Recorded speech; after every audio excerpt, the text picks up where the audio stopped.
You do look beautiful. Oh, so don't second guess those bangs. They're gorgeous. Okay. When a girl says, I can't wait for these bangs, you didn't say go away. You said grow out? Grow out, yeah. Great. What do you mean? Like they have to grow. Right. But then what happens to it? They just go off to, is there some sort of biology where they just naturally go off to the side? I guess I don't understand how you get rid of bangs by growing bangs out. That's probably a really stupid question. So she took part of my hair, okay, brought it to the front, cut them. Okay. And now I'm ready for them to grow out. So we're going to grow them out and then push them to the side. Put them back into my hair. Okay, so just physics and gravity. It's like instead of like I'm bringing them forward, they're just going to go to like where my hair would normally be. Can I also ask, so why have the bangs and then why pivot away from the bangs? Or is bangs just a stepping stone on the highway of wherever else you want to go with your hair? I guess what is the ultimate end goal with the hair? I got bangs because I needed something different, but I didn't want to grow my hair out. And I had lost a lot of my hair. So I had a bunch of wispies. And so we put the bangs in to like blend it. And now I'm over it. Sure. Who does your hair, by the way? Emily. What's your last name? Wells. And where does she work? That's a lot of detail. I just want to give her a quick shout out. Shout out to Emily. You do good work. She does. And my wife's name, Emily. Don't get confused on that. Yeah. But exciting day. Not only is election day, so obviously something historical is going to happen. We're going to elect the next president. But we also decided it would be good to take all of that anxiety that is riddled with inside of us, along with the fear and just general concern for the future and well-being of our family, that we would add to that by doing a podcast and starting our very first inaugural episode of our wonderful podcast named Do We Have To? Which you came up with, and I think is fantastic, by the way. Marriage podcast, family podcast, everything podcast. Yeah. Brought to you by our wonderful Emily here, my wife, and I am Sean, taking you guys on this wonderful journey through, I guess really, we're not taking you through a journey of just marriage, our marriage specifically, and doing it on this fine day where we are electing the president. So I guess probably first things first. I mean, well, can I just go back to the hair just really quick? Okay. And I promise we'll steer. Yeah. So you guys will learn this really quick about Emily and I. Mm-hmm. Emily is good and on the point with things. I am a chase squirrel down the street if I see it type of person. And if I get locked in on something, I'm going to, I gotta get the answer, right? So we don't talk about your hair a lot. I feel like we probably should talk about it more because you do put a lot of time and effort into it. I'm not saying on the podcast. I'm just saying in general. Oh, I'm very self-conscious about my hair. Well, it looks lovely. So with that being said, ultimately, does a girl in her mind, because from a guy's perspective, for me, it's a maintenance thing. Like, yes, I want it to look good. I try to put effort into it. But at the end of the day, it's like when I started balding on the top of my head, I was like, this is not worth it. I'm shaving my head. Right. That looks normal to me. Looks good. Right. Right. So I didn't really have like this progression. Where it was an adjustment to me. Right. And I hated it was at also first, you but said now, I was going to say, just say you didn't like it. I like it. Right. Yeah. But because you wanted me to pretend I had hair. I didn't want you to pretend. I just didn't think shaving it was a good look for you. Well, I'd let the audience, if there will ever be an audience, decide in regards to if you're losing a majority. And I would say, I don't know how well you can see me right now, but if your hair is just growing just around the sides here, kind of creating somewhat of a donut crown of hair around your head, and even that's thin, and then you have literally nothing but shiny skin on the top, do you really have a head of hair, number one? Number two, who are you trying to convince that you have hair? And number three, from a functionality standpoint, it just didn't seem worth it to me for the upkeep of a side of the hair when in reality, I guess it just made sense. I was losing my hair. You need to just go forward with that. Yeah. Does that make sense? Yeah, sure. But you didn't like it. Not at first, no. Yeah. Mm-mm. How long do you think it took you to get used to it? Well, I mean, I really don't know because I didn't really have a choice. You just did it and then you kept doing it. So it's not like once you started, you were like, no, I kind of like it. I'm going to grow it back out. And that's what you did. You started shaving your head and then you were shaving your head. And we went through quite a bit of challenges with shaving your head. Do you remember that one razor that like took out like a chunk of your head? Oh my gosh. Okay. Yes. So I feel like now this appropriate story to tell. Plus here also, we were double our size when it started. And so it wasn't just that you were going bald. It was you were going bald, but then we also had like you had rolls on your head and in your neck, and like hair would get missed. And that was would look challenge. Ridiculous. Like it took a long time to get like the process down.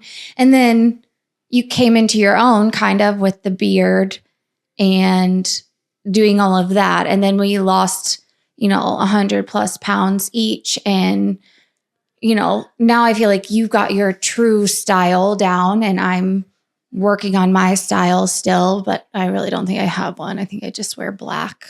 And my style? What would you say my style is? High school preppy, like 90s preppy. Fucking spot on. Yeah. Thank you for saying that. That makes me. But I mean, I feel like that's where you're like in high school. Most What did you enjoy? Because I loved that period of time in my life. So what did I do? Went right back to Abercrombie and Fitch. Yeah. I would say 95% of my wardrobe is Abercrombie and Fitch. Probably. Yeah. Yeah. I mean, it's not like I own a bunch of clothes, but like I took a hard about face on clothes. Yeah. And I live in. Shout out to Abercrombie and Fitch, by the way. I live in black yoga pants and you look wonderful. Well, you're starting to live your Lululemon life, which I don't own anything but this jacket and a pair of shoes. How many pairs of shoes? And a bag? Two. I don't have a bag. Oh, you don't have a bag? Oh, I have the gym bag that I got from work. Yeah. Which is awesome. But you're on your way though. You just committed to this only like a few months ago. And the bag that I do use is actually my mom's. That's what I was thinking of. Yeah. But you just committed to Lululemon just a few months ago. We went to the store in the plaza the first time just not too long ago. Yeah. It's too expensive. I can't commit to it. So before we go into just a kind of like a background of us, and I can't wait. It's kind of fun doing it this way because it's almost like sitting on a therapy couch, but just being able to get your perspective of what it was like when we first met. I definitely want to talk about those sorts of things. Mm. But you mentioned the thing about me cutting my head, and I actually have completely forgotten about that. Huh. And I don't know, because it was actually a really huge gash on my head, right? It was traumatic. Yeah, well, for you. But I don't remember it being that bad, except I knew there was a huge chunk, like you could almost lift it up off my head. Yeah, it was a big deal. They do those types of commercials where they're like, oh, you're a real big guy and you have trouble you got a lot of back hair. Here, you take this gigantic fucking broom of a wand and you put this gigantic razor on it. It looked like a windshield scraper. Yeah, but will you shave your back or your chest hair with it? And it looked like it was just so safe. No. And just so easy. They made it seem very easy in the commercials. Yeah. And you just have this big bulky guy and he's just going to town and hair's just falling off. And I was just like, oh, that's fantastic. That's exactly what I need, because I have back hair and I hate my back hair. It's like one of my least favorite things about me. Yeah. And then I was like, well, I'll just start shaving everything with this thing, and just get rid of all of this hair. And I remember in the shower and it's coming off, no problem at all. But as soon as I got up to the top, and granted, to your point, that was almost 200 pounds ago, it got like a fat fold of my top of my head and just slit in. And I was just happened to be kind of like trying to get a part I couldn't get. So I was kind of doing it harder and ripped up a whole piece off my head. Bad. But I didn't get a scar. I don't think I got a scar or anything from that. It's weird because it seemed like a big cut, and I know it was not great. I know I didn't get any stitches or anything, but no, but it took a really long time to like quit bleeding. I didn't use it anymore after no, that. we legit threw it away. I got scared of it because I was like, wow, if you really cut into yourself, you're some serious shit gonna go down here. Yeah, that's exactly right. Sorry. Yeah. Just felt like that was something we needed to revisit, because that was just one of those things like learned. In passing, right? Don't always believe what you see on TV. Yes, absolutely. Yeah. No kidding. I learned the lesson. I mean, I'm sure if I don't think that there was ever a guy using it to shave his head. I think that was specifically meant for the body. So I don't want to take away from the product. I'm sure there's plenty of people that use it. I can't remember the name of it anymore, but it was like some sort of shaving wand thing. Yeah. And it was working on the body stuff. It's just, I was like, once I cut myself the way I did, I was like, that is a real big fucking industrial size razor, and I am not messing with that anymore. Yeah. No. So let's do the easier thing and let's lose 200 pounds. I don't know. That was easy. Yeah. So I don't know how we kind of want to necessarily start this, but I guess a quick overview, and you just feel free to fill anything in. And then I've got some great questions for you to kind of lead us up how we met and those sorts of things. But, we just celebrated our 12th wedding anniversary on September 8th. Yeah. Oh dear. I thought you were going to forget. No, it's because the month and the day are like one from each other. I mean, I know we got married in September, but I always, it's like 9/8. 09/08, right? Yeah. Mm-hmm. Got married. We've been married for 12 years. We're from the Kansas City area. Yep. Go Chiefs. Just came off a victory last night against the Tampa Bay Buccaneers. Undefeated. And we are still undefeated. I don't think we'll go the season undefeated. I think there's going to be things we run into. We got to play Buffalo. But I think overall, we're looking good. And welcome Mr. DeAndre Hopkins, by the way. That was fantastic watching that with Dad last night, that game. Yeah. But yes, so we're from the Kansas City area. We have 3 children, 2 girls, 1 boy. Boy is the oldest. 3 dogs, 2 dachshunds, 1 half bloodhound, half German shepherd who thinks she's a dachshund. And then the other 2 think they're the size of a German shepherd, personality-wise. I'm sure anybody who owns those types of dogs can relate to that. Yep. And yeah. So we kind of, I wouldn't say our origin story is any more interesting than anybody else's, but we definitely, when we found each other, were at different points in our lives. Yeah, right? we were very similar. But like coming where off we were of, at. I think, but got there in different ways, right? Yes. So I don't know how you want to explain how we met. Well, we met on CatholicMatch.com. We did, which I never thought I would be on a religious dating site, although I am Catholic, you are Catholic, we are Catholic. Mm-hmm. But somebody gave it to me as like the person I was seeing, we broke up. We had like a funny little like freedom festival. Like if you ever seen the movie Old School, there's like the Mitch, whatever freedom festival. They did you that. Still have your button. I do have that. There was buttons. It was a lot of fun. No knock on the person I was dating previously. It was just somebody, just kind of get the group of friends together and have fun or whatever. Hey, you're on your next stage of life. Those things don't work out and everybody's for the better. Yeah. Moving on. It wouldn't necessarily be called a freedom festival for just a dating situation though. I think we do owe it to our newly found audience to say that it was a previous engagement. Well, we got to find an audience to have our newly found audience. But yes, hopefully this newly found audience that potentially listens to the show. Yeah, I did come off being engaged, and it wasn't the only time I was engaged. I wouldn't say I'm a serial engager. I just, I don't know. I don't know how to explain it, but you've been engaged. I've been engaged 3 times, including you, but that you're talking about. I'm your first wife. It sounds bad. So far, the only. It sounds bad on paper, but if you realize 2 engagements were over 9 years worth of dating in total, it's not that bad. Yeah. So compared to my 1 engagement, which was you. Right. But yeah, I had long-term relationships from the time of like towards the end of high school through college. And then, took a couple of years off and then had another serious relationship. And those just didn't work out. They're great people and everybody's doing good and all those things are good. Those are, and I think that's a good thing that I hope we can talk about is those are just natural. Like I wouldn't, at the time being at that age, and I'm sure there's a lot of people that can appreciate this or relate to it, but like you kind of like think the world's over, or like you're not doing something right, or you're hard on yourself about it. But honestly, like I look back at it now and I'm like, all those bad things were so great. Right. For this is just me talking. All the things that happened got me here, what we're doing right now. So every single thing that happened was totally worth it. And I would do it over again. You weren't my only relationship. Like I've dated people before and, I was in relationships and I had gotten out of one when I made my profile and I met you. I just never took it past dating. You dated a lot of red flaggers. Oh God, yeah. Right. And then you kind of got in a relationship with somebody on paper who's probably a red flag. Fix them. Like I was going to be the one to change them. Oh, you were Belle in Beauty and the Beast. Sure. Yeah. Yeah. Yeah. That makes sense. Does it make sense? Because yeah. Have you ever, okay, so just quick sidebar here. Yeah. they did studies, psychology in Disney, right? And it was one of my favorite. I went to Mizzou. I took this class on Disney because there's a connection to Walt Disney, and they have a whole class dedicated to it. But there was also I took this like psychology in the movies class, and had nothing to do with Disney, but it happened to do with how watching Disney can possibly affect your kids, right? Yeah. And so they did this documentary on it.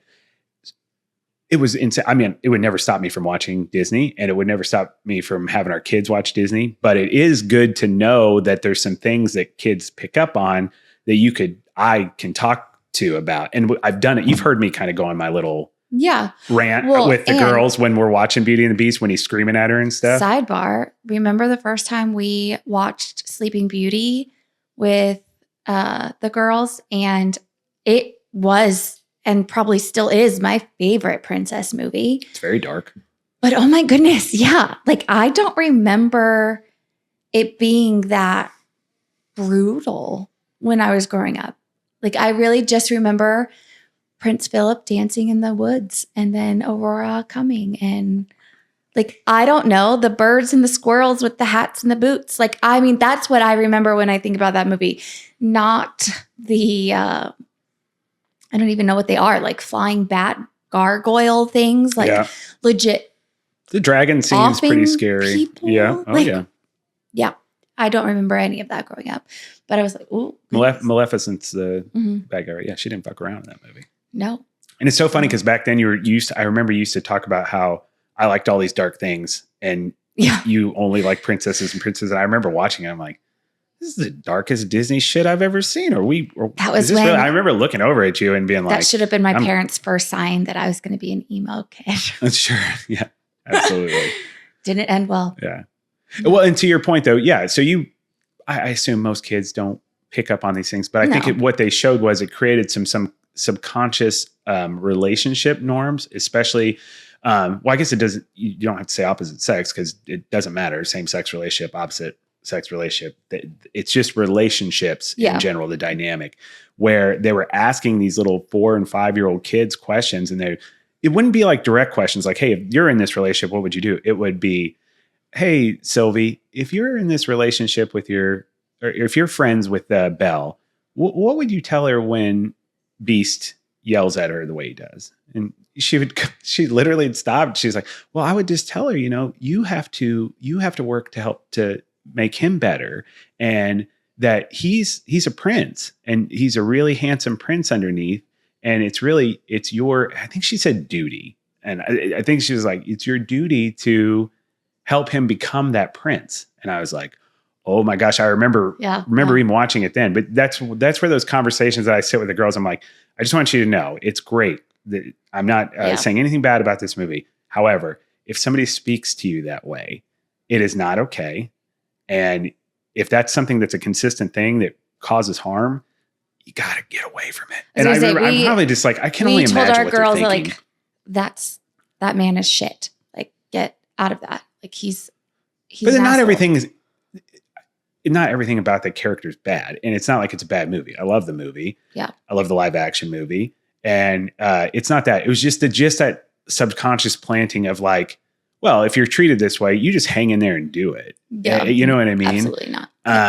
And that's all it is. As long as you can separate, in my mind, as long as I can separate that and make sure they know that piece and then just let them enjoy the movie, we're good. Now, what they thought about that when I've said that, I have no idea. But I don't know. I like to think that we're raising 3 tiny little modern day feminists, but I could be wrong. Well, we only have 2 girls and we have a boy.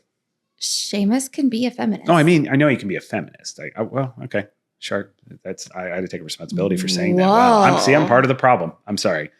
Whoa. You're right. I fucked up there. Sorry about that.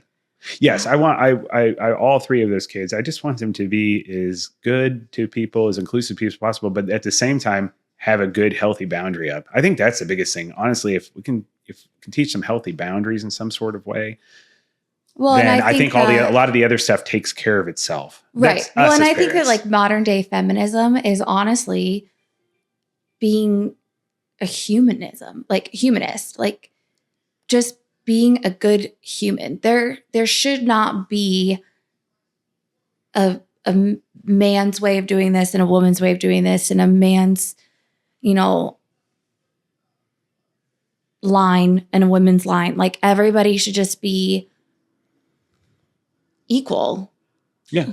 Well, when you say equal is like everybody doing the same thing the exact same way. I think for us, at least what wasn't working when we were first together, which was, to your point, like trying to create some sort of normality based off gender norms of what we've grown up with to create roles within the household.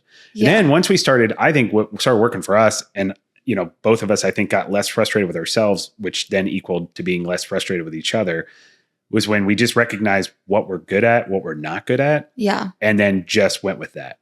And I think that's a huge part of also just growing up. When we got together and we got married, we were really, I think, young. At the time, I was like the last one of my friends to get married and to start having kids.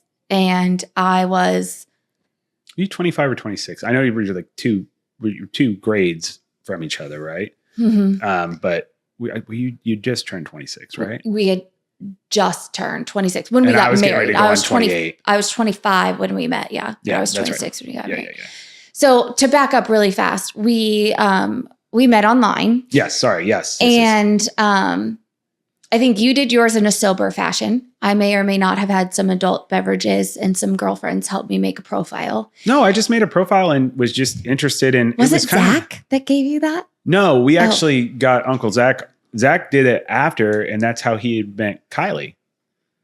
No. I'm pretty sure. They didn't meet on Catholic Match. No. But you're right. Zach did get on Catholic Match, though. Yeah. And I may have, honestly, created the account. That's right. I may have made the account. Helped Zach he did his own account, but I think we hung out together and he created his account. And then eventually I'd done it too. Yeah. After, when somebody gave me like the free month or whatever. And it wasn't Zach that did that. I want to say. I don't know. But anyway. Yeah. I created a profile and you talked to me like that night that I made my profile. Like you sent me a message. On there?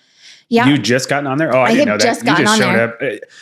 It makes you. It showed me like people that I was automatically matched with, like I think any other dating site does.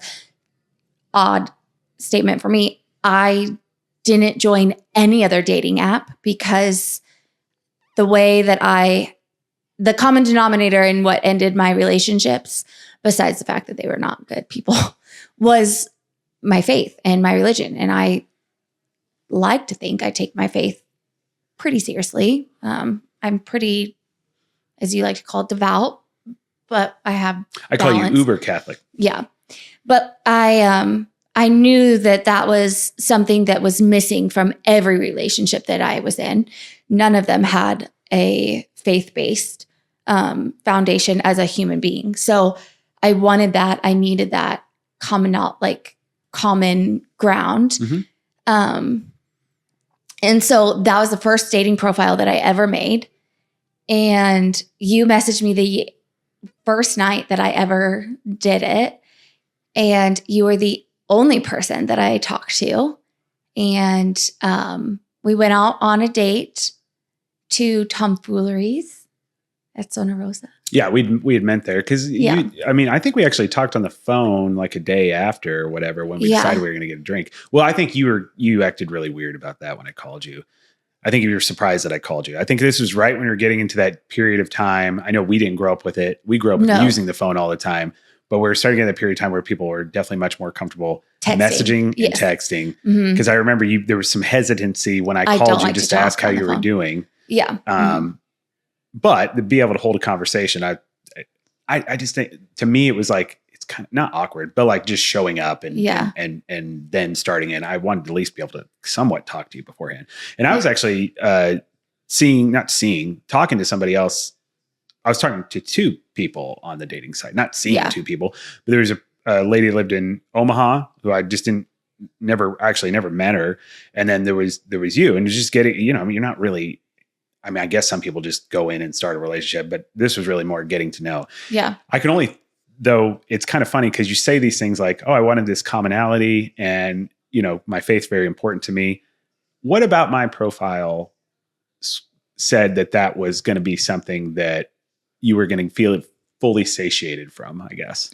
I actually remember your profile all that much, except that it was a picture of you and one of our friends' kids. Oh, that's right. You thought I had a child. That's right. I totally forgot about it. It was on a Catholic Genius Match by me. website. And the relationship that I had just gotten out of, he had a daughter, and the relationship previous to that one also had a child.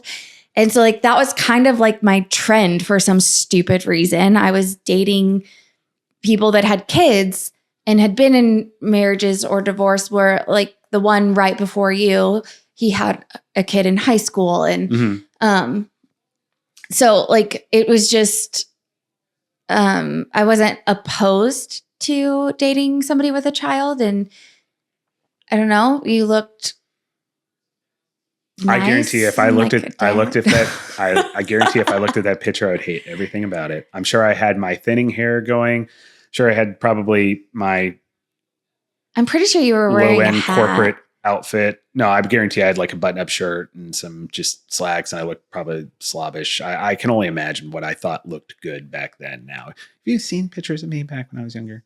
Yeah. Yeah, I don't know. I just it's nothing bad. I'm not trying to be self-loathing by any means, but it's just one of those things. You didn't have a lot of great haircuts when you were growing up. No, I didn't. I just didn't. I didn't have style like you. See, and I didn't understand. I didn't understand the bangs. I didn't understand any of that stuff. But with that being said, the reason why I asked that is because if you looked at my profile, you know, I am Catholic, and our children go to Catholic school. Yep. And I'm very supportive of the Catholic that you are. Yep. But as you know, we do differ as far as greatly. What does, and I don't think in a negative way. No. We do differ greatly though in what I feel is being that's going to sound wrong. Being Catholic, but like there's a balance religion in general to me, I feel like is a tool that, you know, you can utilize to develop, you know, values and really learn how to be empathetic and treat people really well. Mm-hmm. And where I don't do as well with it is when it turns into kind of a rule set approach to life that guides maybe personal and political views and those sorts of things. It shouldn't be black and white. It should be there gray. You go. That's probably a much better way without alienating Buddy to say it. So I certainly don't want to come off. It needs to be a facilitator, not a dictator. Does that make sense? And I'm very supportive. Like if that's your way, that I completely support that. If you're not causing me or anybody else, if you're not causing harm with it, support and practice however you want to. I just know the reason I say that you and I have to be compatible coming into a relationship together. I was kind of curious of that, how that goes. Cause there's still times where we'll be talking about something and I'll go off on a rant, not in a bad one or anything, but just go off talking about, you know, things getting overly politicized, or we seem to be focused more on a rule rather than where are we at in society and where are we at in modern history, and how should we approach, or how should the Catholic Church actually support that? Right. And we can talk about millions of things, gay marriage, abortion, all those sorts of things. Like we're not where we were when the Bible was made. So, you know, and there's just so many things like that. I think we could be much more, I say this as a member of the Catholic Church that wants to have the best Catholic Church possible. I think that we could be much more modernized in general with our approach to how we treat humanity. And I think that might create betterment overall, which I think makes more people come to it. But that's just me. We can talk about that another time. Yeah, sorry, I didn't mean to get into a different religious rant. However, with that being said, it was kind of interesting because when we did sit down and get to talking. Number one, you didn't talk a whole lot, and I am not, especially back then, because I was just always a naturally anxious person. Well, I know now that you don't like silence. Well, and a lot of that is my own mental, like at the time, untreated mental health issues, like sitting in silence, I just would overthink, right? And so I'd like noise on in the background, noise on the TV, noise for me, but you didn't say a whole lot initially. And that's just you being more of a shy person, I assume. Yeah, I'm very much an introvert. So I just talked a lot. You did. You would ask a question and then you would almost answer it. You interrupted me in answering questions a lot when it was something that you could take and run with and like tell a story. Like if I mentioned something, you were like, oh, blah, blah, blah, blah, blah. And I was like, okay. Oh, it's probably also the ADHD. You probably triggered something in my mind, and I'm like, I can't forget it. I've got to say it. Yeah, I'm surprised you went on another date with me. I'm surprised you're married. I went home and I told my roommate that I was never going to see him again because he clearly did not like me because he wouldn't let me talk.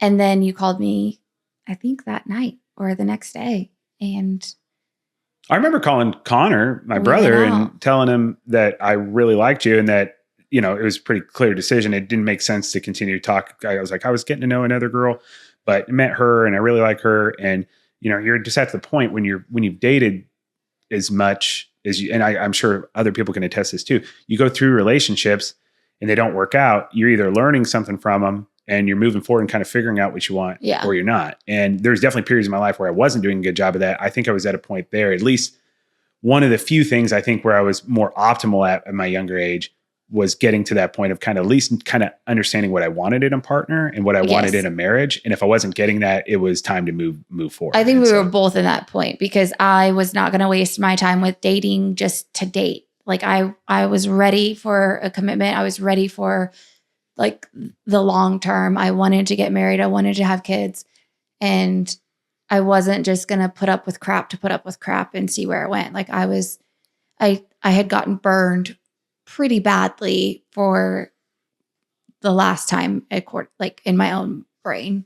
And I wasn't just going to have a relationship to be in a relationship anymore and see where it could go or what it could grow into. I knew what I wanted and I needed somebody that was going to be on that same page too. So I think that was also something that we had both had in common that we didn't really know right when we started dating, but we quickly came into that. And I think that's one reason why we did click, why we did work, because we had failed in our other relationships before and they failed for the reasons that they did. And we wouldn't be the people we were if they hadn't. I don't think you would be the partner that you are if you hadn't been engaged 2 other times or been in those long-term relationships the way that you were. And I don't think I would be the partner I am if I didn't go through some of the relationship stuff that I did. So I think every relationship has its purpose. Every person that's brought into your life has a purpose for some reason or another. It's just, what are you going to take from it when they're leaving or when it's time to leave for them? So yeah, no, I completely agree. And I mean, I don't have anything bad to say about anybody. The other two people I was engaged with, they're really good people, and I don't really know them anymore. But one I was friends with when we were young and through school and stuff. And I think she's a great person, and the other person's a great person too. And no, I mean, yeah, I don't know. I obviously want to be respectful of them, but I was no picnic to deal with as a human being during that time. You know what I mean? So my hope is that even though obviously those relationships didn't end on a high note, they ended in breakups. We both all learned from it, and everybody's doing great. And I will just say I'm appreciative of those human beings because, like you said, I wouldn't be where I am if it wasn't for them, the good and the bad. You know what I mean? So. No, very, very appreciative of that. But then also very appreciative I got here and got to meet you because I think the difference, honestly, what I think the difference is that really fast. No timeouts. Your Don't camera died. Did it really? Yeah. Again? Yeah. So just time out really fast. Oh no. I don't know why. That's a bummer. Is it not plugged in properly?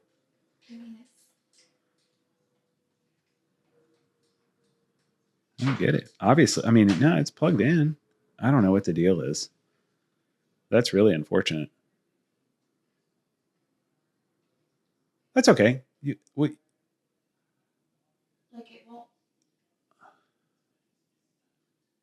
Don't worry about it. We'll tell you what we'll do is we'll just do audio going forward, and then what is it? Did it turn back on? Wonder why it turns off. I don't know. Maybe there's a timer on it or something. If there is, we got to figure it out and get it turned off. Okay.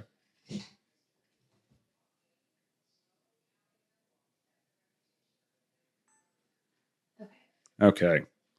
Okay, keep going. No, you're good. Well, I would say too, probably there's going to be a weird edit in there, and we had some technical difficulty. So transparency for anybody listening or watching.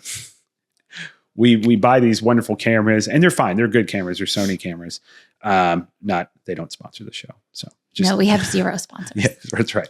But if you would like to sponsor us, we're getting way ahead of ourselves. Let's just have fun making a podcast, and then we'll go from there if anybody actually ever listens to it. But for some reason, they keep turning off. So we're in the process of getting adapters. We had them hooked up to chargers. For some reason, it seems like on an hour, it's got to be on a timer. I have no idea. These are those wonderful little detective things when you're in a relationship or in a couple that you end up trying to figure out or get overly focused on and spend a bunch of your time. We have talked probably an unnecessary amount of time about why we think that camera dies on us, because yours does not. Probably. So it's got to be a timer. I don't know. Right? Anyway, long story short, to get us back on track though. Yeah. We were just talking about in general. What I was saying is that what I think's great about us is that there's not, and this is going to sound bad, there's not anything great, in the sense that we're great because we decided at one point in time, and this is what I think's great about this. There is nothing, and I want to make sure this is said, just because we want to do this project, this podcast, and yeah, we've talked about it for a long time. We're going to talk about our relationship. We in no way have any thought that we have done something in a way that we're doing it the right way. Right. As a matter of fact, quite the opposite. The goal of this is not only to talk about things that we enjoy and that hopefully other people will enjoy hearing, but also talk about our relationship and things that haven't gone well and have gone well. And hopefully either of those things, you can find some relatability in it, or you take it away and you make it better for yourself. But I think that's where you and I were able to, because we'll talk about tough times that we've gone through, because we've not always been where we're ready to jump on a podcast and talk about our marriage. Even right now in our lives, I don't know that we're not going through something that isn't relatable. Like, people probably think, God, you have all this going on in your life and you're going to do this. Like, you just add to the flame, We don't do anything half-assed. We don't do anything the easy way. We always do it the hard way. But even if that's and sometimes not at a detriment where we shouldn't have done it that way. And that's where you want people to, I'd prefer people know about it and they hear these stories, and maybe it's something that can benefit them. And I think that's great. And then for the most part, I like making people laugh, and I love talking about things we enjoy. And those are things in an upcoming podcast, we'll talk about things like, what are we reading? What are we watching? What are we listening to? What are we, where's my emotional cup of coffee coming from? We have been hitting local coffee spots in Kansas City, and we want to talk about those places because they have great people working in them, and it's really cool independently owned coffee spots. I want to do a segment of this day in history. I always find, for me, something that always helps me get through, not a bad day or anything, but just starts off my day putting things in perspective, is figuring out, did it die again? It did. Okay, so let's just do audio. Don't worry about it. It's fine. Okay. It's not worth it. Okay. We'll figure out the adapter thing for it, and it'll be fine. Okay. I don't want to derail this because I'm enjoying this, and we just need to move forward with it. Okay. We'll release the audio. We'll figure out what we want to do with the video. So don't worry about that at all. But what I was saying is I'd like to do, a day in history. You find out all these things that happen every day, a day that may be mundane to you, or a day that maybe has something negative to you. It could always be worse. And so, for example, 2 days ago when we were talking about it, I started looking up on that.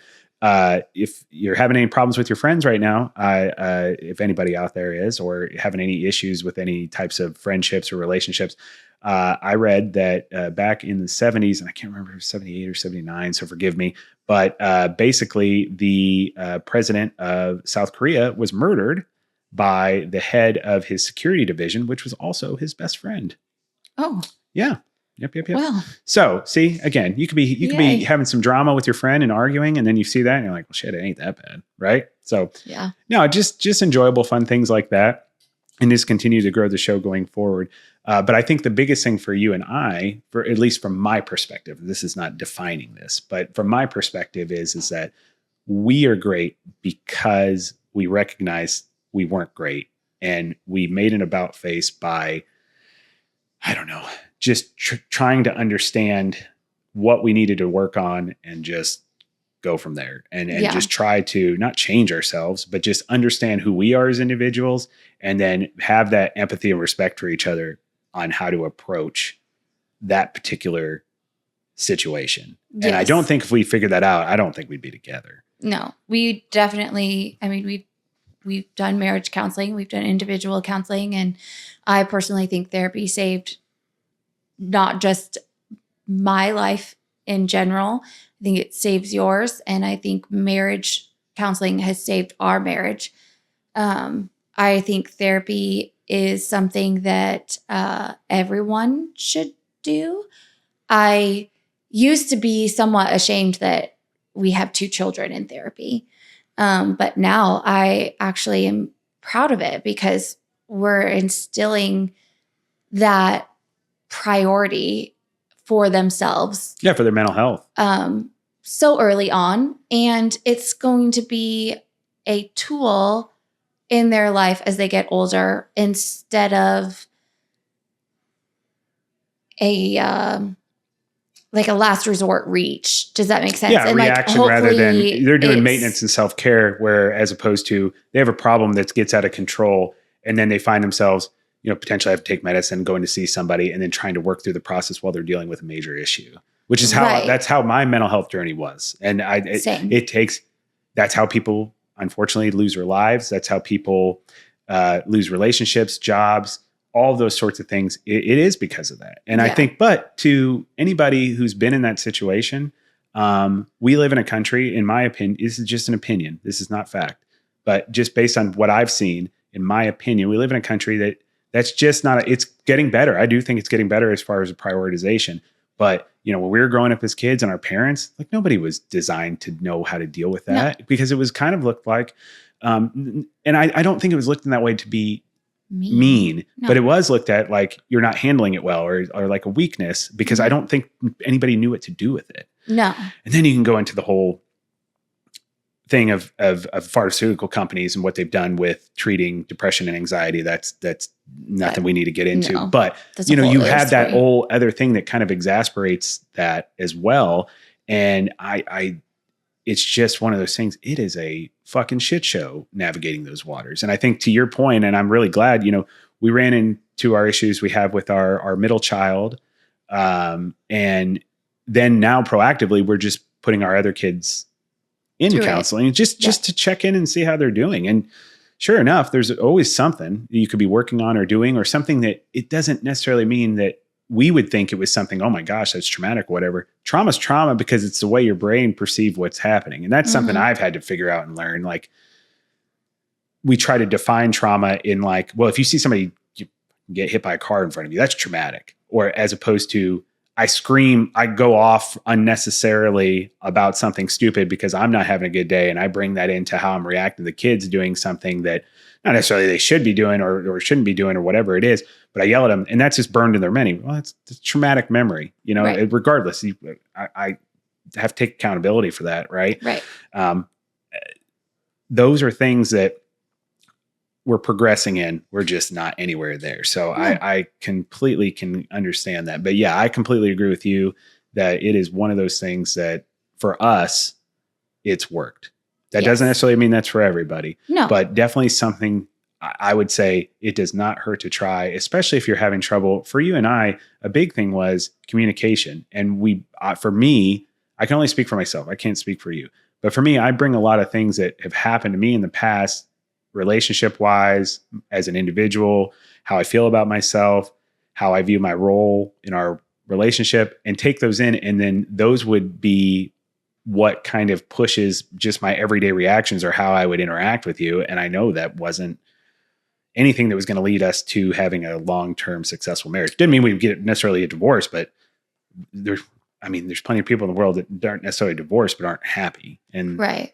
Well, and I think a lot of what's happened and us spiraled after my sister passed away. Because we had just had our second child. Mm-hmm. right after we had our first. So we had a lot of fertility issues, a lot of health issues, mostly. And we had 2 pretty stressful pregnancies, literally back to back. We had 2 kids within a year, essentially.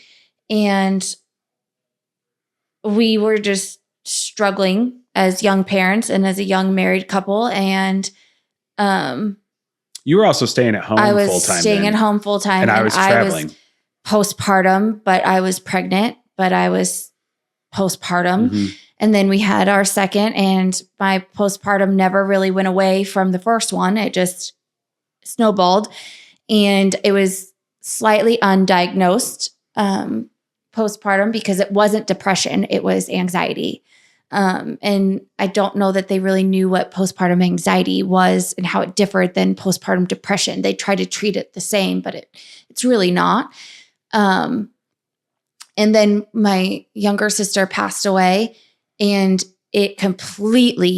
my mental health completely spiraled out of control. I didn't know how to be a mom and a stay-at-home mom, for that matter, with a husband that traveled for a living, which we needed because you were supporting our family. The role wasn't supposed to be a travel all the time thing. It just turned into it from a project management, relationship management perspective. It required being at all these schools and universities all the time, unfortunately. And but nothing we planned for. So it wasn't like we prepared for it as a couple or came up with a plan or anything. We just kind of, unfortunately, which is something I think we've gotten better at. We just and we just, without kind of working on it as a team, figuring out a plan of how to deal with it, we just were like, okay, we're going to deal with it as individuals. And not together. Thinking we're dealing with it together. Well, and like I grew up with my dad traveling for a living, and my mom stayed at home with us, but she worked. So like she was a teacher. We went to school. She went to school. We were home at the same time, and my grandparents were really involved. And I don't know, it just seemed like it was super easy. It seemed like my mom did everything. She was superwoman, and it didn't affect her at all that my dad traveled for a living. And now I know how much it really did affect her because I lived that life, and we talked about a lot of things. And, it wasn't cake for my dad either. He didn't like missing the stuff that he missed. He didn't like, the always on the road thing. It just, what I assumed would be super easy because I grew up in that world, and how it would just translate. Well, like, yeah, my dad, he's gone for 2 weeks or a week or whatever. It just seemed like it would make sense, but being on the other side of it, it's totally different from having it as a child to having it as a spouse and a wife. And I didn't know how to be a wife. I didn't know how to be a true partner. There was no what to expect when you're expecting book on how to be a wife. And although I think that book for having a child is greatly wrong, because there was a lot that happened that was not covered in that book. But no, I think I think that's part of the problem is that I think, and that's the unfortunate thing about, I guess, at least the society we're in here and where we are. And I mean, marriage is marriage. I'm sure there's a lot of similarities all over the world, but I think there's this expectation that it is possible to figure out, or there is a defined set of characteristics associated with every relationship that you navigate. And that's how it is. Where in reality, everything is different. Yes. Every person's different. And if you are listening to this, or if you are somebody that you're listening to this and you have, it is okay, because that's not the reality. No. Every situation, no matter how similar it may seem, is completely different from the next. And it's just one of those things where that's where it's like, you have to almost drown out that noise and say, I'm not going to pay attention to that or try to compare ourselves to that. What works for us as individuals, right, wrong, or indifferent? And then how do we attack that and then create the most positive environment possible? We still don't do that 100% of the time by any means. However, it's just having the mindset that that's the goal. I think is that I think that's been the difference why we've been we have a lot more good days than we do bad. Yeah. You know what I mean? Like, well, and like I went from being a full-time stay-at-home mom to then working part-time to working full-time to working part-time to now not really working. I mean, I do work part-time. you have a full-time job. But I'm now a full-time stay-at-home mom / homemaker / caregiver. Yep. Our family dynamic has changed, and me knowing what my strength is within that role is different. Being a stay-at-home mom and being a caregiver and being a homemaker are 3 completely, totally different entities. They are not one And being and a the wife. same. 4 different jobs. Yeah. I think being a wife is by far my hardest job. Being a mom is probably second, and being a caregiver is probably third, and being a homemaker is definitely last on the totem pole. I do not know how to keep a home. I am not Martha Stewart, no matter how much I would like to be. You do a great job. And we're definitely going to talk about that Martha Stewart documentary on Netflix, which I highly recommend anybody to watch that. It was very interesting and enjoyable. Yes. But we'll talk about that on the next episode. Yeah. But I think I have found where I belong within being a quote unquote stay-at-home mom. And I think a lot of that is to do with the fact that I have so many different roles within that job now. When they were all at home, it was suffocating and I felt like I was drowning and I didn't feel like I had any room to breathe and I couldn't come up for air. And I hate saying that because I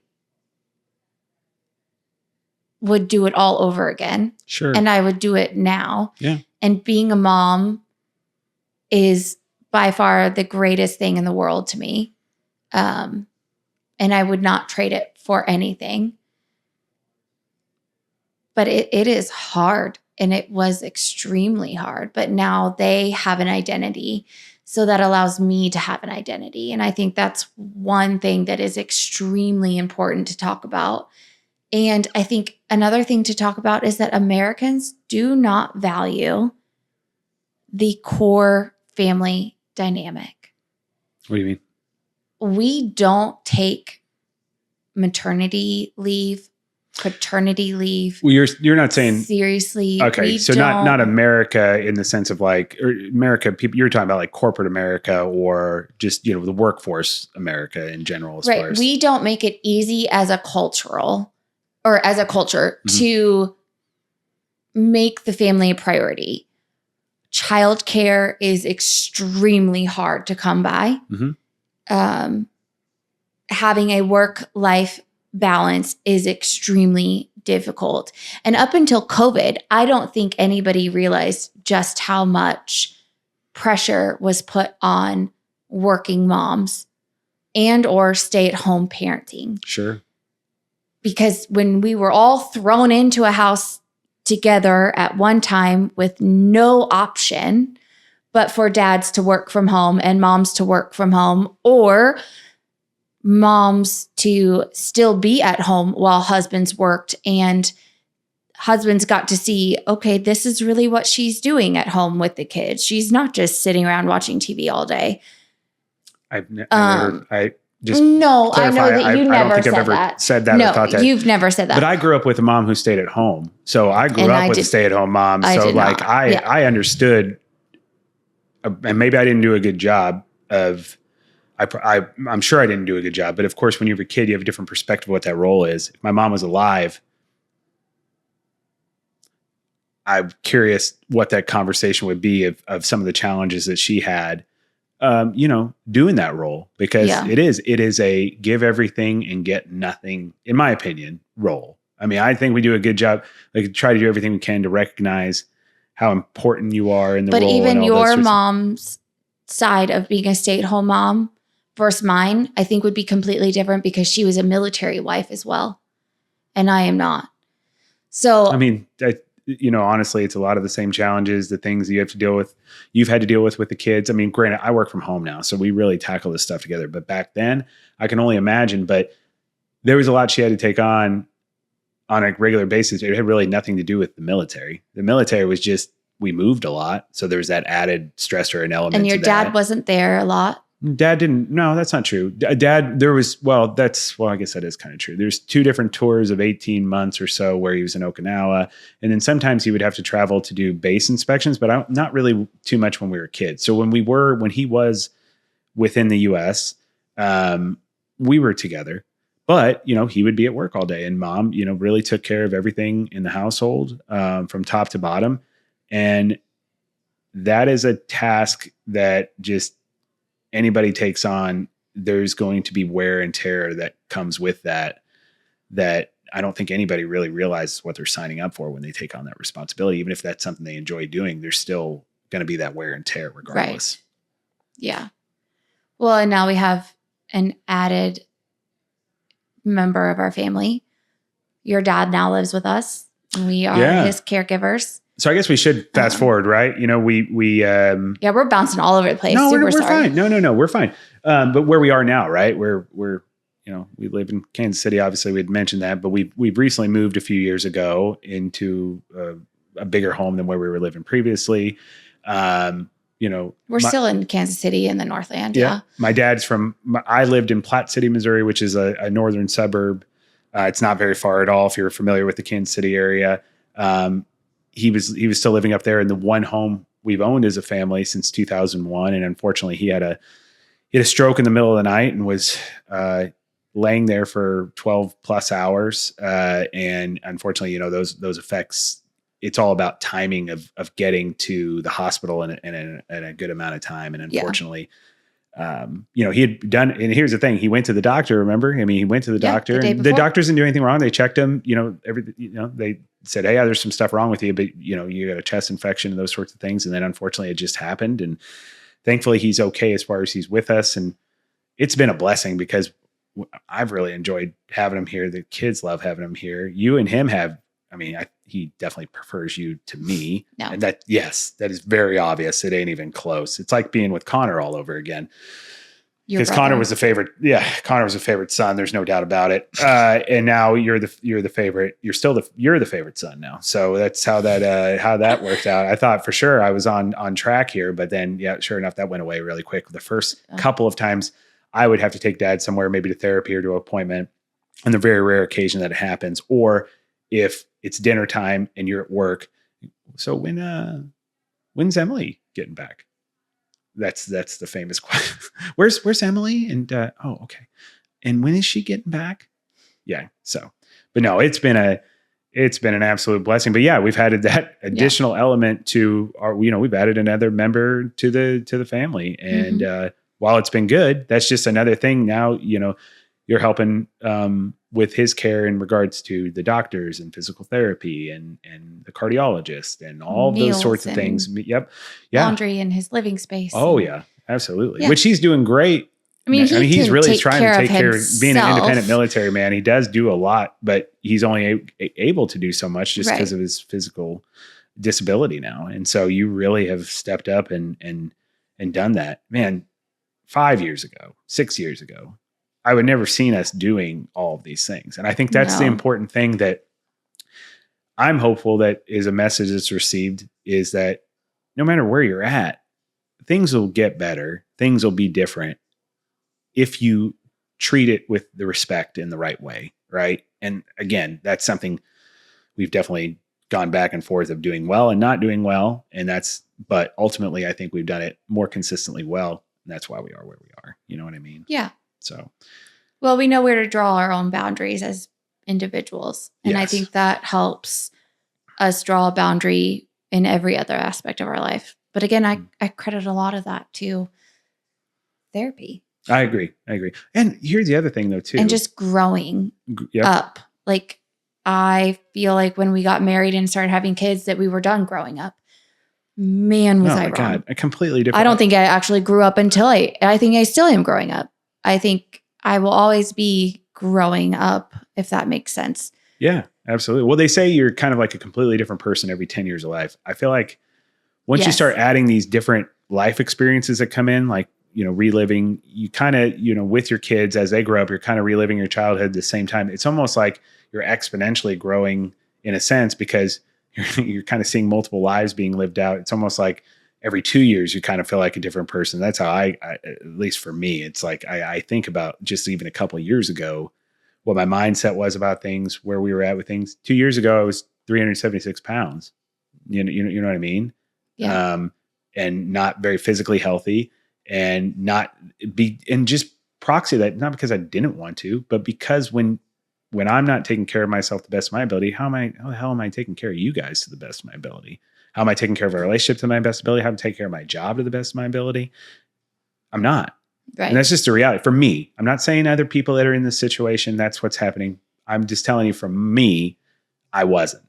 And it wasn't until we just decided to make those choices together. And we can definitely talk about our weight loss journey and our decision to get gastric bypass surgery and what all led to that and what that's turned into, because that was not an easy fucking road. So no, if anybody thinks that's some sort of easy fix, certainly we'll take you through that. It is not a decision to be taken lightly. However, I would never tell somebody not to go through with it. I know, absolutely. It's a tool. And I think, again, it's really getting an understanding of what it really is. Yes. If you think it is a fix to a problem, that is not. No. Is it a tool to help you get to somewhere you need to go in a world, in an environment where our food system's so poor that really you're kind of being forced into a situation, environment where you're likely going to be unhealthy? Then yeah, I think you're going to find a lot of success in it. And there's just so many other pieces to it. And for me, it's almost heightened a few other health issues that I've had that I didn't necessarily we wouldn't have known about. Yeah. So like after having gastric bypass, we learned that I was celiac. Mm-hmm. So now we're living, I personally am living gluten-free. It led us down the path to get our daughter tested for something. And she is now gluten-free and dairy-free. And it is hard. It is hard AF. Sometimes I feel like it's impossible. But I think that's partially also my attitude about it though too. I don't hate it, but I don't love it. I don't hate it. It's so hard to navigate those waters with the way our food, the way the FDA is and the way food is and how it's made here in this country. Being addicted to food and like having a poor relationship with food and then having to be hyper aware of everything that you're eating almost exaggerates it. What companies can put in food, like you can say things are gluten-free or things like that. And I know labels and those sorts of, that stuff's getting better, but yeah, no, to your point, that's what it is. And I also think, not to just completely go off, not that we're going off topic, but just the general things that have made us better. I think also a big saving grace, at least for me, has been the relationships and the people that I've surrounded myself with,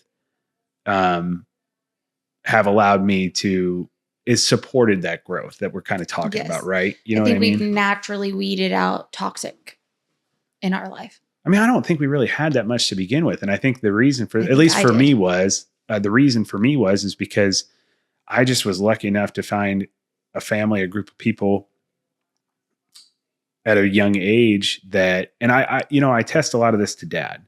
And I don't know if I've ever told our chosen family this, but it was my dad actually that really kind of, without he never pushed it. It wasn't like we had multiple conversations. I just remember one conversation, and it was when I just moved here. I think maybe it was 4th or 5th grade. And I was a heavyweight wrestler at my age. And so I ended up having to wrestle older kids. And of course I wrestled Zach and Keith.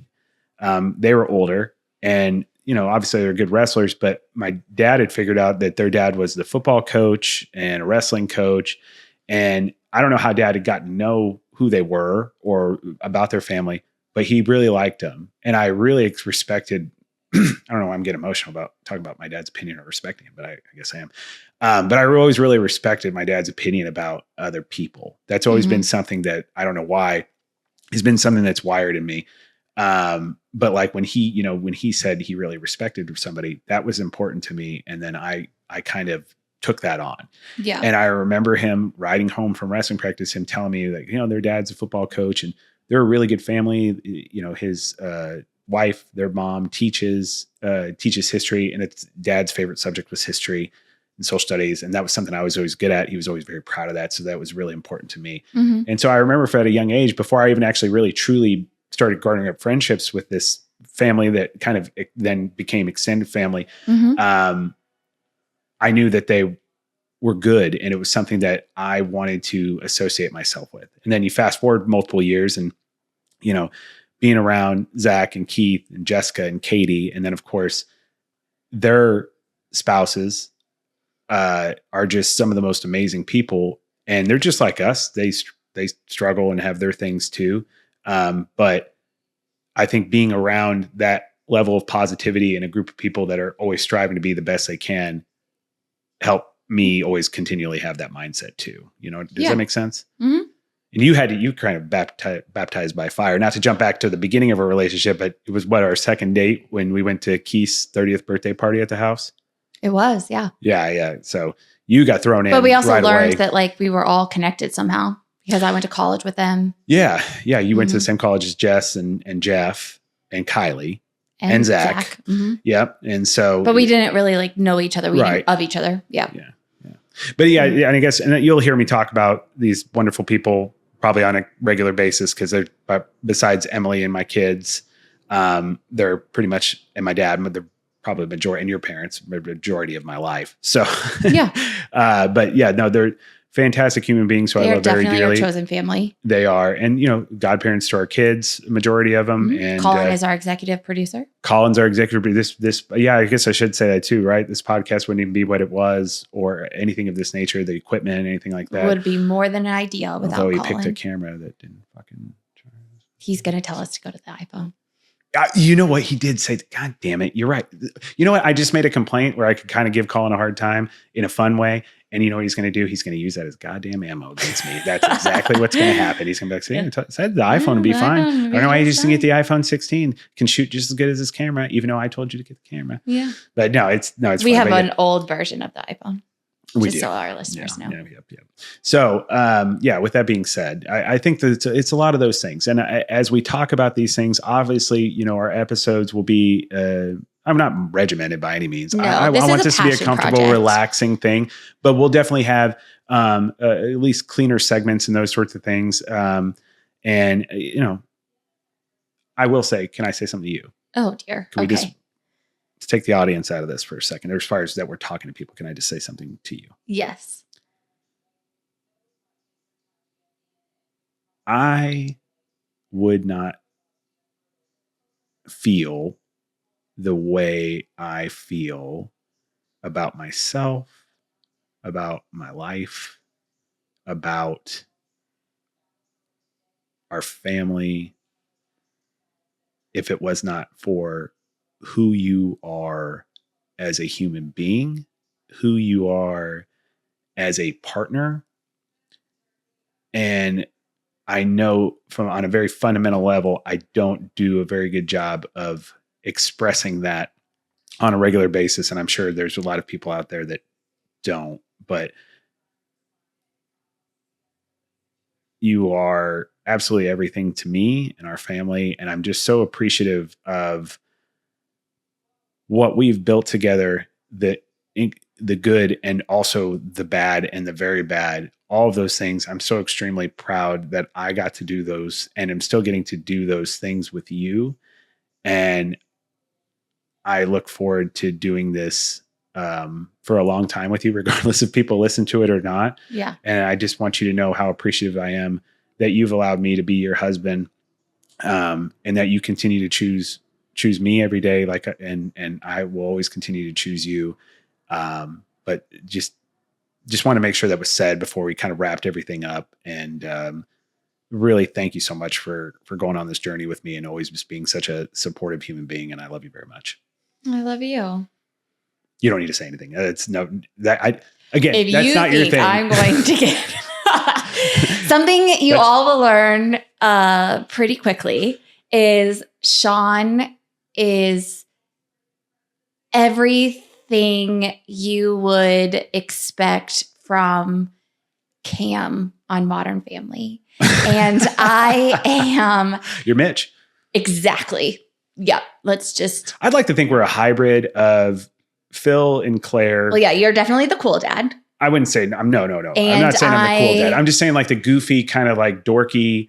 And then there's like the dramatic, overly sensitive part of Cam, with some kind of like, I guess a little bit of foreboding confidence behind it. I like to think that we're a hybrid of those two couples. Yes. Personally. And I am definitely bad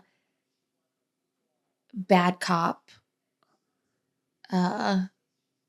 non-emotional. I don't cry. I'm dead inside. I wouldn't know that's. I think you're saying those in a fun way, but like, yeah, but like, I don't show. You're not a very emotion. expressive person. I'm a very emotional person. Yeah, but I don't express it well. Occasionally, when you're just looking at something, you look like you might be angry. Oh, I have the most natural resting bitch face that there ever is. I don't know that I have a different face. Yeah. It's just, this is my face. Yeah. I don't know how to not have this as my face. But our kids do. I love your face, but sometimes I do get confused and think you're mad. And even to this day, 12 years later, I'll still be like, you good? We good? Totally everything's fine. Yep. Everything's fine. Everything's fine. Well, as soon as here's the problem. As soon as I get comfortable and be like, oh, that's just mom's face, which I wouldn't say that to our children, but it's just her face. In my mind, I'm they like, say it. That's just her face. Yeah. They say you're actually mad about something. Yeah. Well, you know, it's confusing. So, or is it elusive? Yeah. Anyway, I don't know. But they do find it weird that you cry in almost every movie and I don't cry at all. You think it's weird that they think that? No, they think it's weird. Oh, they think it's weird. Oh, yeah. I mean, sure. Why not? I mean, I can only be how I can only be. And I don't know what it is, but usually movies, I mean, I love movies more than anything. Do you remember, was it last year or the year before? I think it was last year when Maeve did her Mother's Day thing at school. And she wrote that little bitty card and it was like, what is mom's favorite things? And it's like, what's mom's favorite color? Black. What's mom's favorite thing to do? Drink coffee. What is mom's favorite food? Coffee. What does mom like to do? Anything that's as dark as her coffee or something like that. And then it was like, what's one thing that reminds you of your mom? Black. Just like the teacher, maybe it was her first year of preschool, but the teacher was like, is everything? Oh, okay. I'm like, yep. They just, apparently I am very dark and she knows that. I don't know. It was spot on. Like she got me. Yeah. Yeah. Yeah. It makes sense. Yeah. I know where we're at. Do we want to save the time to talk about the election maybe in the next episode, or do we want to touch on anything? I mean, it is the day of. It is there anything day. How are you? I mean, I guess just really quick, how are you feeling? I am extremely anxious. Yeah. I mean, there's really no polls or anything closing now. It's still for another 4 hours, I think. Those sorts of things. Here's what I will say about it. No breaking news. Yeah. How about this? I guess I can just say, I guess my hope is that for tomorrow, that regardless of what happens, everybody's safe. Everybody has, at least felt like they were able to participate in the process if they wanted to, and they were impactful as possible, and that they're kind to each other, even if they don't agree with each other. So that's my hope for tomorrow, I guess. I don't know what I've seen what could happen. I've read a lot about how what happened previously happened. And my concern is that it's going to replay itself. My concern is that it's going to be bigger than it was the first time around. You're talking about January 6th? Yeah. Yeah. My concern isn't necessarily I am concerned about who will become president. My concern is mostly the long-term effects. Yes, it is 4 years. Yes, I will acknowledge whoever becomes president as president. I've never not done that. I won't agree with certain things, but they are the president of the United States. I have a sign in my front yard for the first time ever in our life. I don't think I've ever publicly stated who I voted for in this capacity. Like my friends and family know who I've always voted for, and I will say I voted for Kamala. I cannot, as a Christian, as a woman, as a mother, as a Christian, vote for Donald Trump. I cannot look at my daughters and say that I agree with that man and what he wants to do. I cannot look at my son and know that his future wife or partner or daughters or anyone would have to possibly be subject to what he wants to do and or what he believes. I am Catholic, but I am pro-choice, but I am pro-life. But there is a huge difference, in my opinion, of what is pro-life and pro-choice. Pro-choice and pro-life and pro-abortion are all three completely different things. To me, pro-life means from conception to death and everything in between. You're going to make somebody have a baby. Are you going to help support that child? Are you going to have the resources available to raise it, feed it, clothe it, shelter it, educate it? Where most people, I think, of pro-life is not having an abortion. To me, that's not even in the same category. I personally have my opinion on abortion, and I don't feel like it's my job or anyone's job to tell another person what to do with their body. At the end of the day, we all have a moral compass, and whatever falls within that moral compass is your choice and your choice only. You do with that what you want. It shouldn't be a discussion. It shouldn't be up for a vote. Knowing that all three of our children are fertility children, which means we used fertility treatment to get all of them. And to know, I'm going to get really emotional. Oh dear. To know that somebody could take that away from another person or tell them that that was wrong, or knowing that the miscarriages that I've had where we've needed help medically to complete them would be considered a crime.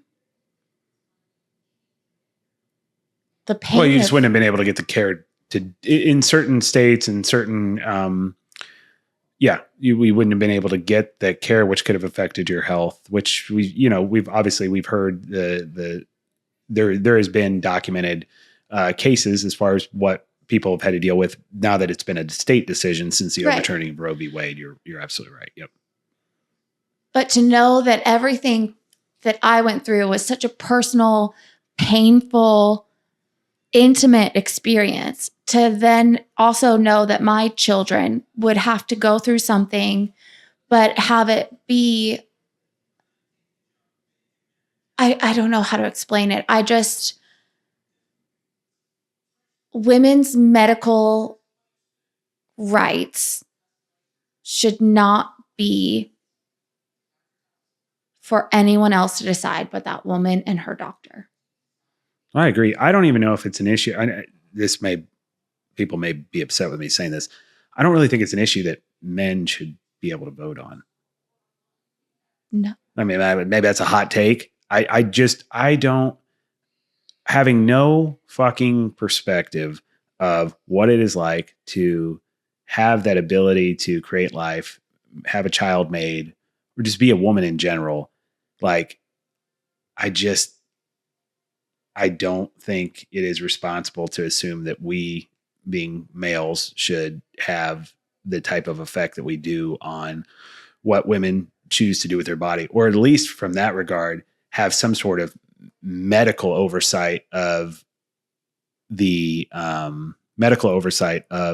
policy creation, at least. You know what I mean? We're talking about people that don't have the medical background or really the understanding to, or the perspective, in my opinion, to that are a majority of, I mean, there's women obviously in the Republican Party and there's women that are pro-life, meaning that they agree with these policies because we're not just talking about because what we're talking about is abortion used as like a form of birth control, as opposed to there's 10 million different reasons why somebody may need to get an abortion. And it's not just that. And then even if it is a form of birth control, there's 10 million reasons why somebody would do that aren't just, it's a selfish endeavor of not being responsible or accountable for their actions. And they're just trying, you know what I mean? I think that's like how that comes off. We're talking about a fringe example, and you're basing a whole set of policies on that one specific example, and you're not caring about the other gajillion scenarios that could occur. Right. There's too much that can happen under an umbrella in between.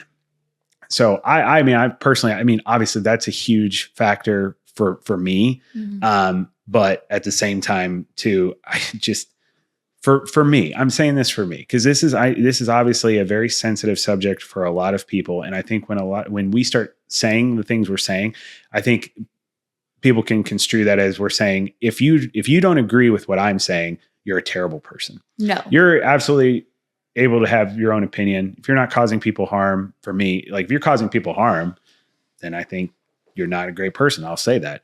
But if it's just your own opinion, and because that's what this is an opinion. If that's your opinion and that's, you vote how you want to vote, that is your absolute given right, and I respect it and support it. As soon as you get outside of that and it becomes harmful or those sorts of things, that's this whole thing. But that in no way is a derogatory remark on anybody who disagrees with this opinion. So I'll start with that. For me, I don't know how you'd look at these two candidates. And I'm saying this from a perspective of a husband. I guess I would consider us financially lower middle class to lower middle class. A lower middle class. Well, that's more based on fact of mathematical fact. So I just don't know off the top of my head what that designation is based on our salary we make, but it is somewhere in the middle class realm. Okay. Is all I'm saying. That's not really an opinion based thing. There's actual math associated with that.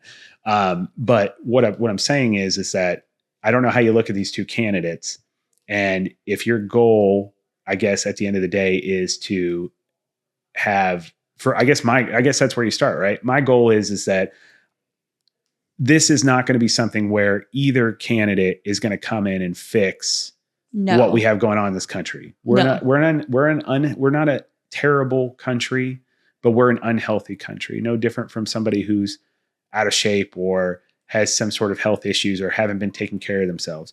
And just like an individual, you don't just wake up one day and start running marathons. It takes time and effort and consistent practice. So whoever is going to be elected, for me, when I was looking at this, it really revolved around what direction do we need to go and what's the type of person do we need? And I think we do need somebody who, even though I'm not 100%, I'm never going to be, here's the thing, we're never going to be 100% on, we shouldn't be 100% on any individual politician, regardless of being Republican or Democrats policies. Gosh. No. But you need to be well educated in who you're voting for on the policies that they are. And you're not going to agree with all of them. I think there's things, from a middle class standpoint, I think both sides, I think there's some things we could be doing better to support the middle class, because from a tax perspective, that's who's supporting, the daily in and outs of the country moving forward. However, to me, it was a very simple choice of a human being who's wanting to work with both sides and make things better, and really truly seems to care. Doesn't mean they don't have their own individual aspirations. It doesn't mean there's not selfish reasons for jumping into office the way they do, but wants to care for it. I can't personally, for me, look my kids and you in the eyes. I don't even think it would have to come to that. I didn't need that motivation, actually. I don't even know what the fuck I'm saying. I feel like I'm trying to justify something without needing to justify. I didn't need that motivation.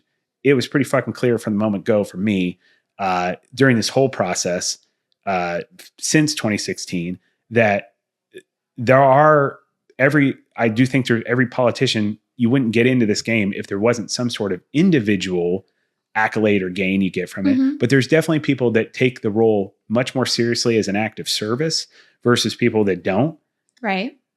I think Kamala takes her role as seriously as an act of service. I think the things she wants to focus on, which is the health rights,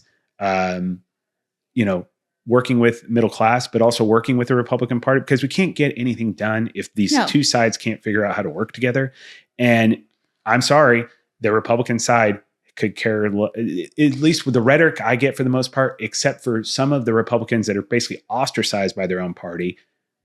They're not, that is not a goal, is to work with the other side. The goal is to just get full control and then roll from there. But I don't think there is a true Republican Party anymore. There's Republicans. There's Republicans. Well, that's what, but I mean. But right now, I don't think we have a Republican Party. We have a Trump Party. Yeah. And I think the Republican Party has lost its morals and its values. And I think they need to rediscover what it is that they stand for. Well, and my hope is if he loses, that they take the time to return to what it is that Republicans really, truly stand for. Because I don't think they all know. Well, we say this as like a Republican Party. That's a group of politicians that are associated with the party, but it's people that keep voting them in. So, until people figure out kind of, and maybe that's their motive. I mean, whatever they bring to the table, maybe that's their motivation. But I'm always going to continually try to vote for people that it isn't going to just better, individually better, specifically only things about me. I want our country to be overall better. Yes. I want the brightest and best and smartest to come into our country and feel included. Yes. We have enough. Here's the other thing. We can talk all day long about national debt, what we spend our money on. We are a superpower in this world. We print money. There's no fucking reason why a kid can't get free school lunch. Say we owe another $1 trillion in. I don't care, because at the end of the fucking day, we spend the amount of money we spend on the military and the amount of money in those. That's fine. I'm good with all those things. There's no reason why we don't have better healthcare. There's not a good reason why those things aren't in place, other than it is not important for the individuals that are fighting it.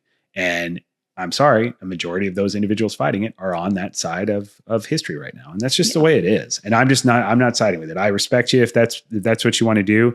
I in no way think, this is my opinion about things. This is the way I live my life. This is what contribution I want to make on the world. That's where I'm voting. And I think I'm voting for the best human being in this campaign. And just like any other job that you walk into, guarantee you, it isn't the fucking necessarily the best and the brightest. It's that gets the best things done or has the most impactful experience at a job. Whether you're sweeping floors, it's how they interact and treat individuals. Yeah. You start there and you build from there. The ability to work with people to get things done in a positive manner. Mm-hmm. And there's not a bit of me that would ever think that he would do that better than her. No. So that's all I have to say about that. I mean, I don't know. It's just one of those things. It's such a charged whatever topic. Is going to lead. I am proud to be American. I am proud to live here, but I want my children to continue to grow up and be proud to live here and to know what our country really stands for. And I want them to continue to grow in a politically progressive country. Yeah. Well, it's easy just to go and dismantle everything and take everything over and just make it whatever you want. Right. Yeah. It's actual work to try to get on the same page with people and build something. It takes work to try to take something negative and make it a positive. It takes work to take care of people. Yeah. There's a lot of people that just don't want to do that. They just want what they want. And I think that he has created an avenue to say, if you go with me, you get it. And I understand the appeal to that. I do that. But that's not fucking life. That is not how the fuck you get things done. And that's not how you make a positive impact on this world. It's not how you become the best you possibly can be. And so I have a fundamental issue with that way of doing things, but that's my own personal thing. And again, this is my opinion. This is not fact by any means, but I would never vote for that motherfucker over my dead body. No, I found it interesting when somebody asked him if he had any regrets, and he said no. And I was like, well, of course not. But part of me wonders part of me really does wonder if I should have said if my life depended on it. This is like a legit facade for him. And maybe one day he would look back and have some regrets on the things he said and done. No.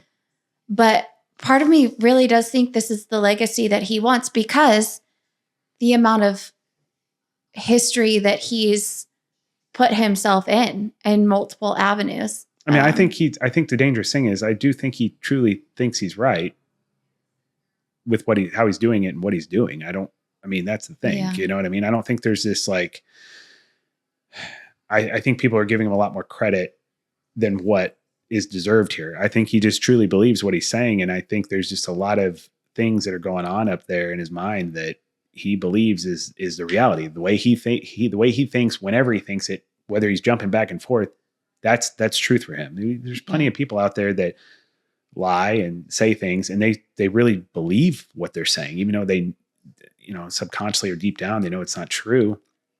It doesn't matter. It's their reality. They've created the reality. So anyway, I feel like that's a bad thing about talking about that stuff. Cause you do no matter what you get negative. It doesn't matter because it's just such a charged thing. Yeah. So the benefit is that we're at an end of the journey as far as leading up to the presidential election. It's been a long one. I do look forward to talking with you about what the end results being on our next episode, because we will definitely need to touch on that.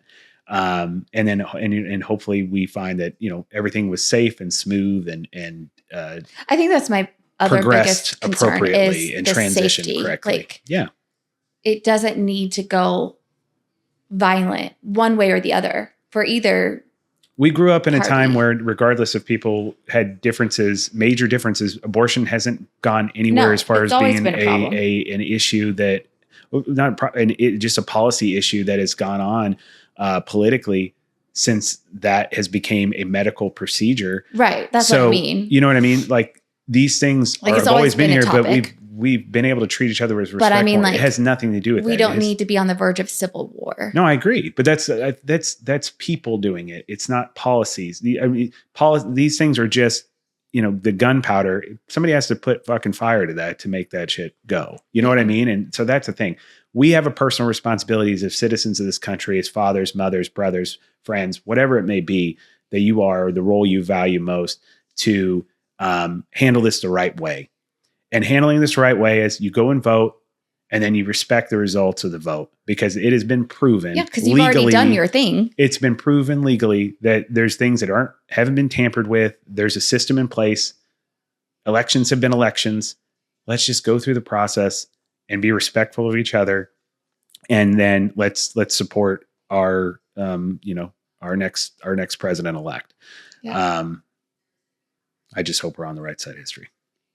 Anyway, but You always want to be on the right side of history. Yeah. Well, I just feel. Who said that? Hamilton? Again, I don't know. I just think, I'm hopeful for our result, but I'm not going to do anything to cause anybody harm if I don't get the result that I feel like should happen. There's nothing to do. No. Like, we've already made our opinion. We've already made our vote. We've given our voice to the situation. And that's it. That's what it's got to be. That's really all we can do. Yep.